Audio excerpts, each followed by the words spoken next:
Old Time Gray here. I'm going to modify my portable DeWalt table saw to a metal cutting machine.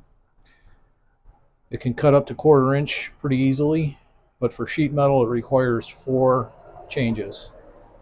One to the fence, one to the push stick, one to the miter gauge, and of course one to the blade. First change I'm going to make is the blade. So this is what I use, a 10-inch steel Demon Diablo. There's other brands. And Diablo makes these in 7 1/4, 8 inch, and 10 inch. 7 1/4, 7 1/2, and 8 have a 5/8 arbor hole, which matches this, and they'll work fine on this saw. You can use them. The 10 has a 1 inch arbor hole, so I just use a spacer. Looks like that. I got it from McMaster. Just pops in the hole and adapts to a 5/8 arbor. So let me get that mounted up. Okay, to change the blade on these, you have to get the carriage to full height. If you leave it down and try to take it off like an old Delta or an old Craftsman, you'll never get the blade off. So raise it to full height. To change the blade, I do it in 2 steps. Stick the spacer on the arbor.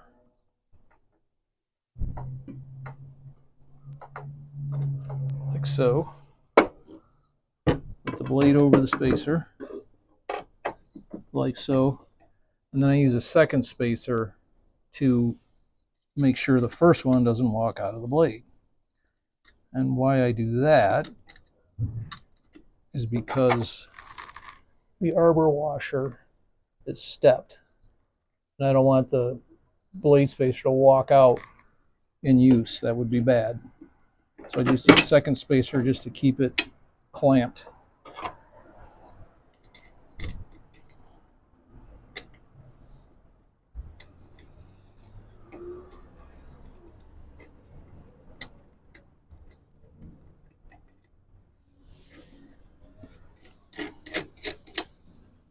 On goes the arbor nut, and snug it down with the wrenches that DeWalt provides. And lastly, replace the blade guard, or blade insert. Okay, ready for action. The miter gauge and the rip fence both have the same problem. This is a piece of 16 gauge, and the way the miter gauge comes, you can see with this screwdriver blade, the gauge overrides the sheet metal, so you don't really know that you're at 90 or whatever angle. Plus, it can get bound up. That would be bad. Same with the fence. The fence doesn't quite touch the table, so you can see the sheet metal can get wedged under the fence. That would be really bad. So to take care of that,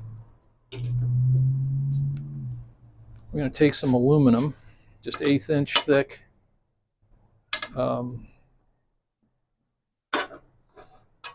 aluminum strap, 2 inches wide. I'm going to plate down to the table on the rip fence and attach this to the rip fence. And then I'm going to plate down to the table on the miter gauge. So now we can no longer get under the miter gauge nor under the rip fence. For the miter gauge, I'm going to take advantage of the holes provided by DeWalt, and I cut up a piece of that aluminum strap and drilled and countersunk 2 number 8 holes in it. I'm going to mount that like so.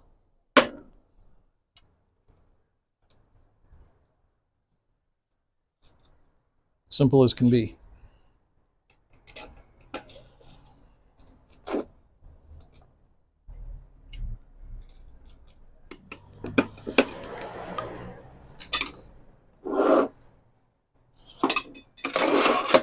Now we're right down to the table, and we can push with confidence. Notice that this is offset a little bit to the right. Let me show you why I did that. At the back of the saw, you can see the little holster that holds the miter gauge. So it fits in here rather snugly. And I wanted to extend this as much as I could, but I didn't want to mess up the portability. So I found that all I could do was add a little bit of length on what amounts to the top here, so it can still store it in its holster. For the push stick, the problem is right here. You can see that radius right there, when you're trying to push thin sheet metal, is going to want to ride over the sheet. That would be bad. So the modification for this is real simple. I'm just going to sharpen up that edge so this has got a good spur on it, and I'm going to just use the saw itself.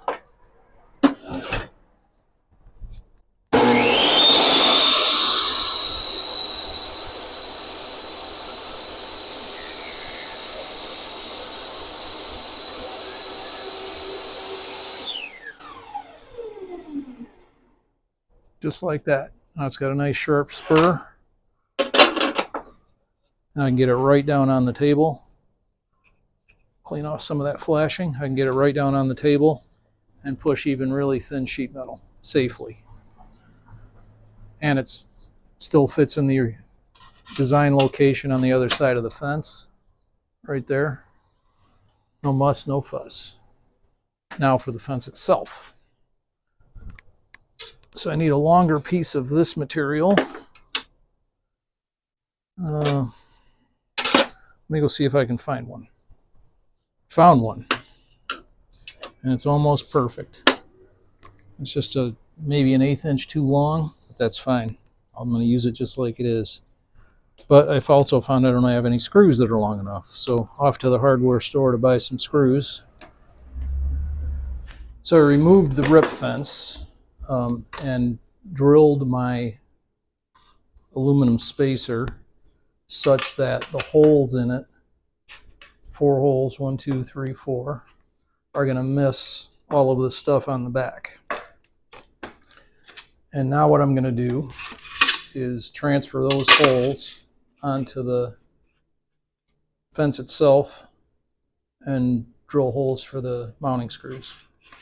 So I marked my 4 hole locations.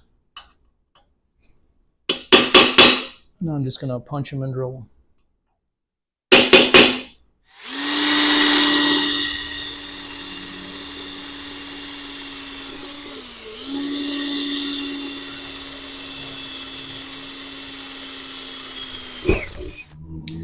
I'm going to enlarge these holes to 3/16 for number 8 screw so that the spacer can float around a little bit on the fence in case I need to adjust it up or down a little bit.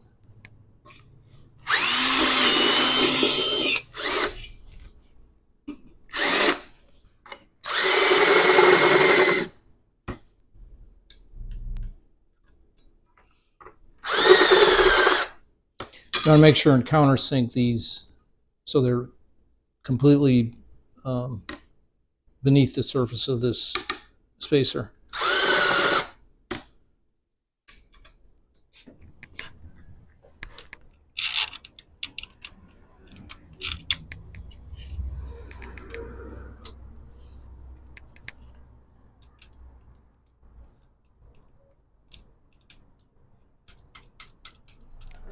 To align this, I'm just going to slide a piece of cardstock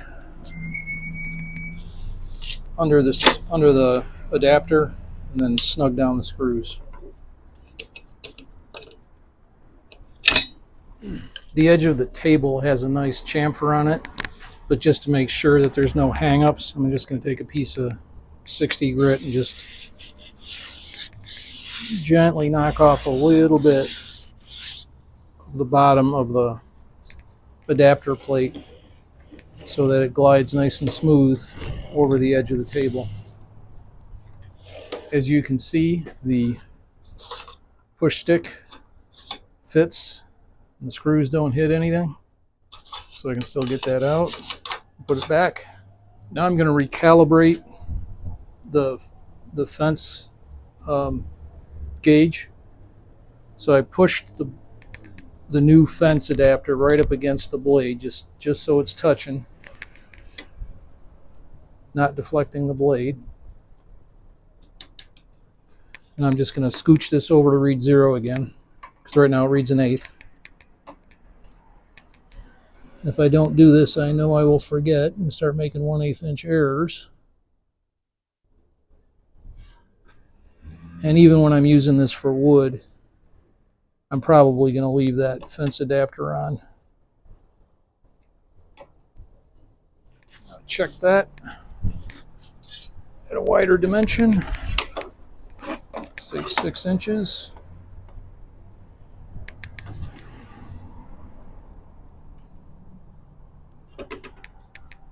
Six inches. Looks righteous. Time to test it. So here's a piece of 20 gauge, which is about as thin as I work with. Sometimes 22, but you can cut that with hand shears. So I'm going to rip a piece and cross cut a piece. Let's see how she works.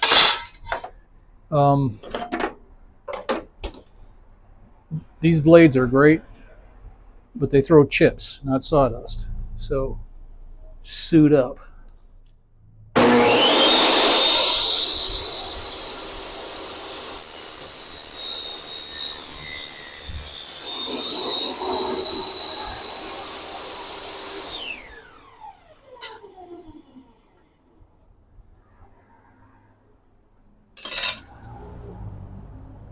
Here's a piece of 18 gauge.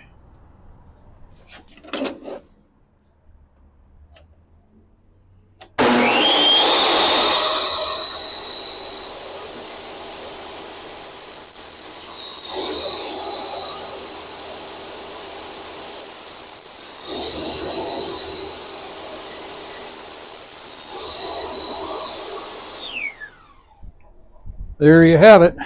We now have a metal cutting table saw. So I'm going to put this baby to work on a lot of my projects. It's going to come in real handy. Makes precision cutting quick and easy. Important note though, I really wouldn't do too much thinner than 20 gauge on this. That's really the limit of where I would go is 20 gauge. Anything thinner than that, use some other way. Shears, snips, something else. But for now, this will work for what I do. So I'm going to leave this one here, and it's on to the next project. I will see you there and then.